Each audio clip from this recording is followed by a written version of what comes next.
How does the story you tell yourself about trauma affect trauma? Oh, this is good. Okay, so this probably should be the last question. Uh, Here is something that I think is a useful rule of thumb for overcoming trauma. So I said there's a depravity to trauma culture, there's a degeneracy to remaining focused in your trauma because external locus of control, there's not really much you can do about it. It sort of absolves you of responsibility and absolves you of power at the same time. It's infantilizing, and it keeps you backward focused and pain focused. The best thing we can do to recover from trauma is to figure out what story we are telling ourselves about the event. I believe, I know, I know that there's something here that people don't want to do. There's two things that people don't want to do that they must do. They must become more emotionally literate to overcome trauma. They must grieve their hurt feelings to overcome trauma. So that's being emotionally literate. And the second thing is they have to develop a moral philosophy because a lot of these traumas are moral injuries. Moral injury is a term I learned from, I can't remember his full title, and I don't want to get it wrong. He's in the Navy, he's a chaplain, and his name is Brian Payne. And he works obviously mainly with guys in the Navy. I think at the moment he's on a base with Marines. And he regards PTSD, he's a Christian, and he regards PTSD as all a permutation of moral injury. Okay, so this is a moral issue because back to the spiritual elements of trauma, what we're saying is an evil was done unto me, a wrong was done unto me, because you don't say I'm traumatized. Why? Because my boyfriend bought me an amazing Christmas present, and then on New Year's Eve took me on an amazing holiday and proposed to me, and it was wonderful. Most people wouldn't be traumatized. Some spoiled people would be like, the ring he bought me was cloudy or too small, I suppose. But most people are like, well, there's like you don't have a pleasant experience and call it trauma. So you were wronged then.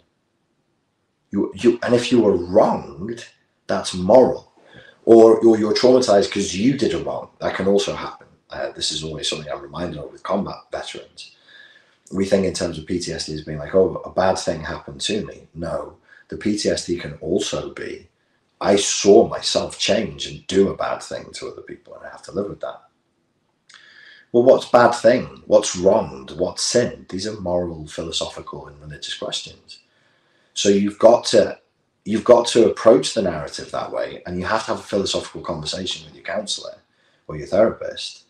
And the therapist is going to say to you, like, they have to ask you, because if you say, I'm gonna suggest something terrible, and if you're a therapist, please don't do this, but you should also do this. There's a double bind. Okay, client comes to me and says, I'm in pain. I say, okay, how would you describe the pain and what do you think is causing it? I think I have social anxiety because my father beat me when I was a child. Oh, your father beat you?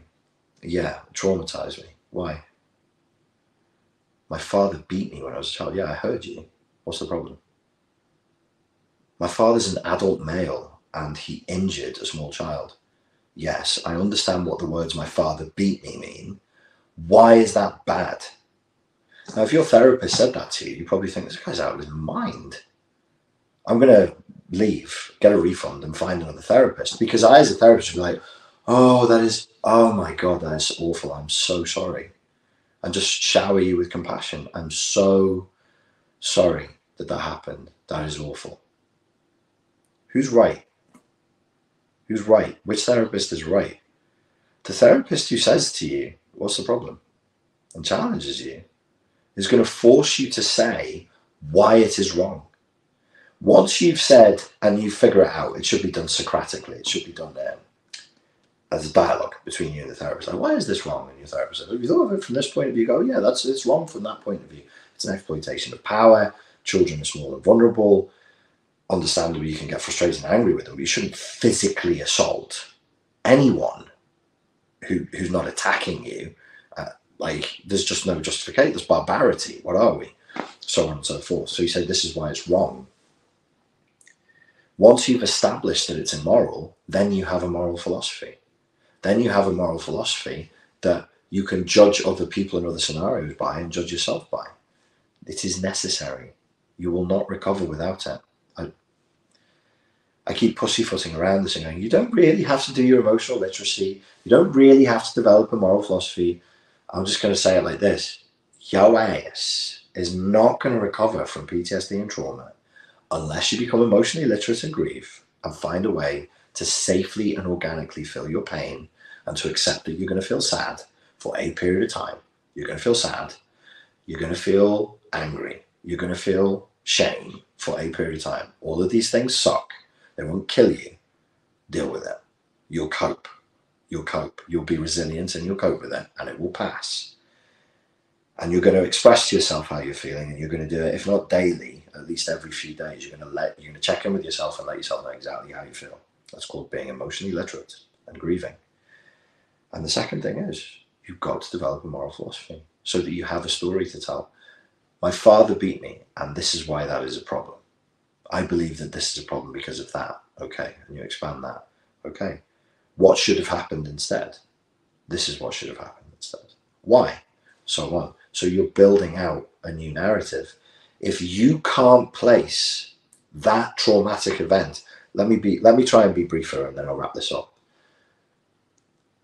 Two things. If you don't process the grief and you don't process the emotions, you become emotionally constipated, you'll have trauma forever. You'll have it for your whole life. You'll never recover. You'll become a drunk. You'll become a drug addict or some other, or you'll just be stuck in repetitious compulsive cycles of addiction.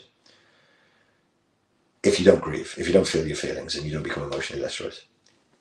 Furthermore, if you can't put the story and the narrative of what happened to you into a proper place that fits in with the narrative that you're living today, you will never live your life. Again, you'll never recover from PTSD. You'll probably become a drunk or a drug addict or get stuck in abusive relationships forevermore because you're living out of alignment with your experience. So you go, this is the parameters of my life up until now. And then I witnessed a genocide, or then I was involved in a terrorist attack, or then I was involved in some hideous sexual assault and evil and wrongdoing that I didn't even fathom as being capable beyond the theory burst into my life and turned it upside down and caused me and the people around me a tremendous amount of pain. You can't live the same story after that. Your story has to change, because if you just leave that as like an alien, foreign event, then you're an invaded planet for the rest of your life, and you'll live in a dissociative fugue state. Ever since the attack, I just can't concentrate. I just don't want to take care of myself. I think I'm depressed. I don't enjoy the stuff because you're knocked into dissociation. You haven't integrated the experience. You haven't placed, you've got to integrate the experience and you have to alter your narrative so that it can integrate the experience. I said a lot of words. I may have gone on. In my head, it's simple. And then when it comes out my mouth, it gets really complex. Did that last bit make sense? Just let me know in the comments. Feeling slightly insecure? Make me feel less insecure. Did that make sense?